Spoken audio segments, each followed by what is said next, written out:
tells me this story. It says he's out hunting, right? He and his best friend. Now, just for reference, my uncle was probably 6'2", 6'3", 220, 230 pounds. Really big guy. All right, so he and one of his friends, who's also big, are out hunting. Right? So in the midst of hunting, they're out having a good time. They stumble up on this bear. All right?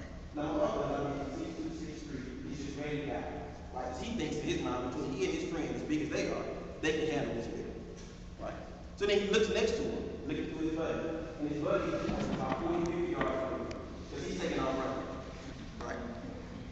So my uncle yells out to his friend and says, "Hey, you idiot! Don't you know you can't outrun a bear?" Makes sense.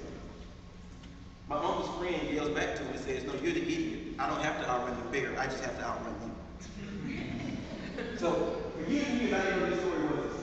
Right? So as I get older, I get a little more confidence, because I mentioned he's 6'3", he could probably beat me up. All right? I get a little more confidence, and I ask him, "Why would you tell me that?" And he allowed me to hear. Like some big stories. I'm going around telling all my friends, my uncle is ready to fight a bear and all this stuff. Looking like not the smartest person in the world, right? So he tells me, right, the reason I told you that story is because it's not about the story. The story is a microcosm. There are two types of people in the world, right, characterized by the story. The first is my uncle's friend. And every person in here knows who that person is, or you know some people that fall into that category, right? The person that runs from the challenge, right, never accepting responsibility. Right? You know this. Yeah, I failed the test, but it's because the teacher didn't like me.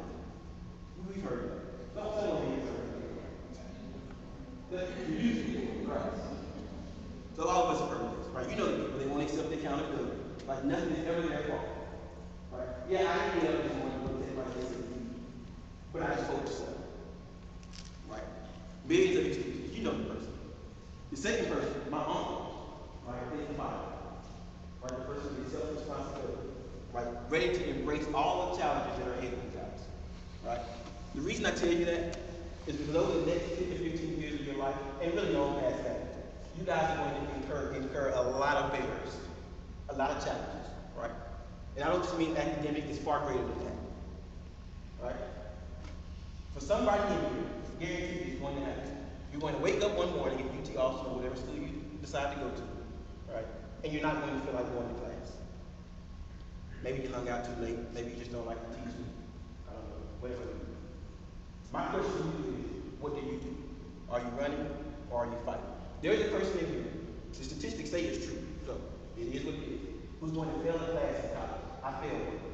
So, not to pick on you, but somebody in here is probably going to fail a class, right? When you do, just like my uncle encouraged the bear, are you going to fight or are you going to run?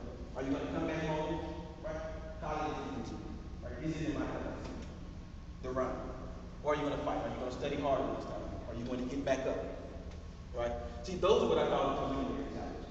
Like those are small. Like those are things that day to day you're going to incur and you're going to have to overcome. Right? But then there's a second type of challenge. Right? I call this the long-term challenge. Right? I'm willing to bet you every person in here has heard this before. You have got to have a vision for your life. If you've heard that, raise your hand. Or you need a vision. If you haven't, I'm telling you. All right? You need a vision. What a vision is a roadmap of where you're going in life. And yes, you do need that. But what I'm here to tell you is there is something that you need that is much greater than a vision. All right? And that's a purpose.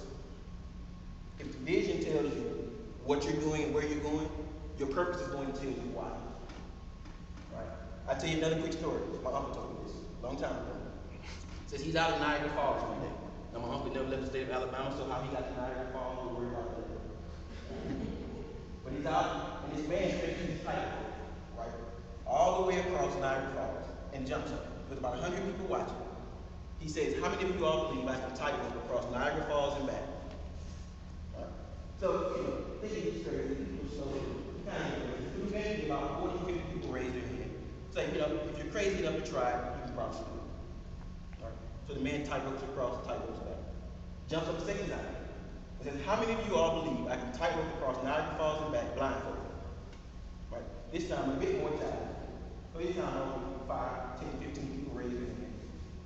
I think you're crazy enough to do it, I think you can do it. Man tightropes across, tightropes back. Last time he jumps up. He says, "How many of you all believe I can tightrope across Niagara Falls and back?" Right?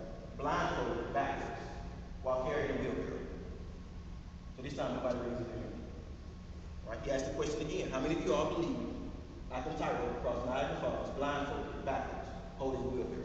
So finally, one older woman in the back answer raises her hand and says, you know what? I believe you can do it. So he takes the blindfold off and looks at the woman and says, do you really believe I can tightrope across Niagara Falls, right, backwards, blindfolded, holding the wheelbarrow? She says yes. And he looks at her and says, then get in the wheelbarrow. Right? The point of this, and the reason I tell you this, is as you progress in life, the more and more difficult the challenges that you incur, right, and the more you push yourself, the fewer friends and the fewer people are going to be around you, right? Just like the man on the road, every time the task got more difficult, fewer and fewer people believed it, right? Every time he got on the road, he had fewer and fewer supporters. For those of you that are, and all of you should be, are going to college and eventually going to graduate, right? A lot of your friends aren't going to do that, right? It's a battle a lot of times that you're going to have to take by yourself. Like, in addition to that, I mentioned earlier about kind of this whole idea about humanity and really embracing the fear, embracing the challenges. The secondary challenges, which in my opinion are much more important, right? Just look around. And I don't mean it here. I mean, as you go out, I really want you guys to start thinking about this kind of stuff. And what I'm getting ready to tell you, ignore the numbers and think about it. Right? And these are all facts. I didn't make this up. Every night in our country, 1 million people, 1 million people are homeless. Don't have an apartment, don't have a home, not sitting on their mom and dad's couch, they're homeless. Right? 500,000 kids, many of them you all's age, right now are in foster care. No mother, no father, no grandmother, no grandparent, no uncle, no cousin, none of that are in foster care.